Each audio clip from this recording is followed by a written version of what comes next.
Well, it is Rebirth Watch day number 2, and what do you know? We happen to have our second developer comment. This one coming to us from the game's director, Naoki Hamaguchi. Now, it's looking like that whole theory of them having 7 of these comments that are going to be released daily leading up to Summer Games Fest is starting to hold a lot more weight. So, it's looking like we might get a new trailer for Rebirth at this event, or some type of information will be made available. So that's pretty exciting. But again, check the hype levels. We don't want to disappoint ourselves. But without wasting any more time, let's take a look at today's question and answer featuring Hamaguchi. The question: how will players journey through the world outside of Midgar in Final Fantasy VII Rebirth? His answer: players will be able to journey across the wide and multifaceted world with a high degree of freedom, experiencing a myriad of different stories along the way. Now, I think when most people see these comments, they're just like, oh, they're just teasing stuff, which is pretty cool. But if you know the people involved in these projects and you've kept up with some of the developer updates from Remake leading into Rebirth, this stuff is actually very exciting because it's pretty clear that they're talking about an open world system here. And I fully expect Final Fantasy VII Rebirth to be open world. Now, how big will the map be? I honestly don't know. It could be a situation where it's a large world map, but certain sections are going to be locked off in this game because they won't be unlocked until the third part of the game for obvious story reasons. But I fully expect airship travel with the high wind, chocobos, using the tiny Bronco to get around the world of Final Fantasy VII Rebirth, which is going to be really exciting. Now, before we dive into that comment even more, I think we should take a look at a game like Final Fantasy XVI, which will not be open world. It will have biomes of varying sizes, small, medium, and large, but it's not going to be an open world map where you start from one part of the game and then you can run your way to the end of the game. It's not going to work like that. You can travel on foot in certain areas, you can use chocobos, but there will not be any airships. You're going to mostly be relying on fast travel on that world map, which is a pretty big bummer for a lot of people, but for the type of game that Final Fantasy XVI is, a straight up action game with some RPG elements to it, it wouldn't really make sense to have an airship in an open world. It'd just be kind of weird. Now, jumping back over to the whole Final Fantasy VII Rebirth open world thing, one game I think we do need to talk about very briefly is the Horizon franchise, Horizon Zero Dawn and Horizon Forbidden West. Now, why am I bringing up that series? Well, A, they're damn good games, and if you haven't played them, you're missing out.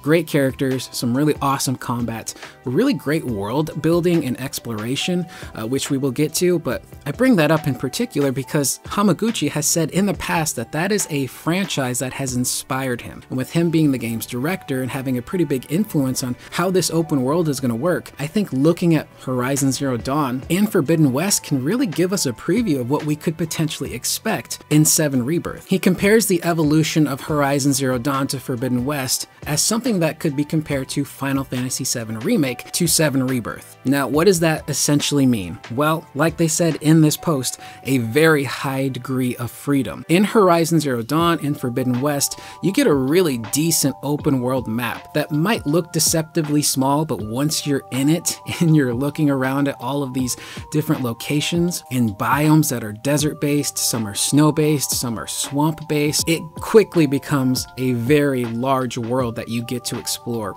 with tons of towns and villagers and side quests that you come across along your journey. There's even some really cool areas that you can explore that are essentially dungeons, which I would expect to see again in Final Fantasy VII Rebirth. And there's even areas that have hidden monster fights, which is really cool. So that game rewards you for climbing a really tall mountain, taking a turn that you would normally think is locked off, and then boom, next thing you know, you're fighting some sort of apex monster in this really big epic snow field of a battle. It's super ridiculously exciting. And it's also one of those games where if you start off at the very beginning with Aloy, you can run, ride, or fly your ass all the way to the very end of the game. It's an open, living, breathing world. And that's what I fully expect Rebirth to be. Now again, I'm sure there'll be sections of the Rebirth map that either aren't made available or are locked off for some reason for story stuff. But in part 3, when those weapons most likely start to attack and we're gonna need some certain materials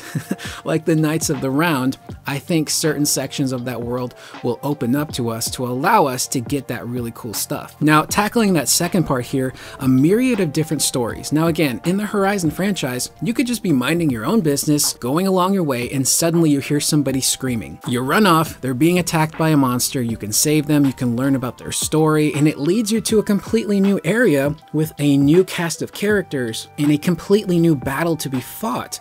And you learn so much about these people. I remember in Forbidden West, without getting too spoilery, there was a character who lost his daughter, and Aloy shows up as their village is being attacked, and she helps fend them off. And she essentially helps them rebuild the village defenses so that way they can be prepared for another attack. And throughout that journey, she helps that guy grieve the loss of his daughter to the point where he's finally able to come to terms with the fact that she's gone and he can't bring her back. And that's super emotional, and that's a side quest that you can miss. So the idea of having all of this stuff just pop up at random is so damn exciting. It also doesn't hurt that he gives you a really cool bow and arrow for your services, but that's besides the point. There's people that you meet in the world that are armorers, smiths, that are competing in a competition where if you bring them certain pieces of armor from certain monsters, they're gonna build their own suit of armor. And you can do that for every single blacksmith you come across, and eventually they're gonna lead you to one of the best armor sets in the game. So you're really rewarded for that stuff, and it's not just rewards. Again, it's learning about the world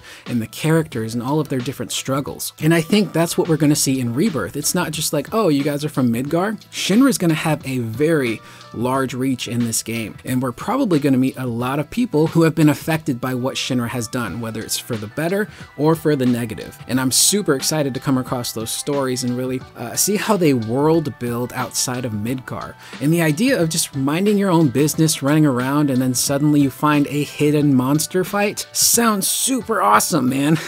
That was one of my favorite parts of the Horizon franchise, is just minding my own business, and then out of nowhere I hear the stomps of an Apex Thunderjaw can be heard in the distance, and then I turn around and this motherfucker sees me and now I'm engaged in warfare. The possibilities here are super endless, and I cannot wait to see what they do with this open world, how we're going to be able to travel. Are we going to be getting the tiny Bronco in Rebirth? That would be pretty cool, but it really depends on how far we get story-wise. But again, these developer comments, while they may seem pretty sparse, have a lot built into them if you've done the research and you've kept up with a lot of these developer interviews. So I am super excited to see what they have in store tomorrow. When are we going to get Nomura? What's his comment going to be? Are they going to ask him a question and then he's just going to maniacally laugh and that's going to be his answer? I cannot wait to see what these other developer comments have in store, but that is the video. I'm Curious Corduroy. Let me know what you guys think in the comments down below. Are you really excited to see what they do with the open world aspects of Rebirth? What kind of world building do you think they'll have? Do you think there'll be cool monster hunts and side battles and explorable areas? And have you played the Horizon franchise before? It's a really great franchise. I love it and highly recommend it. So I'd love to hear your guys' comments down below, and like I did yesterday, on a scale from 1 to 10, but this time on a scale from 1 to lucky number 7, how excited are you guys for Final Fantasy VII Rebirth? I will see you guys in the next video. Please remember to always be excellent to one another.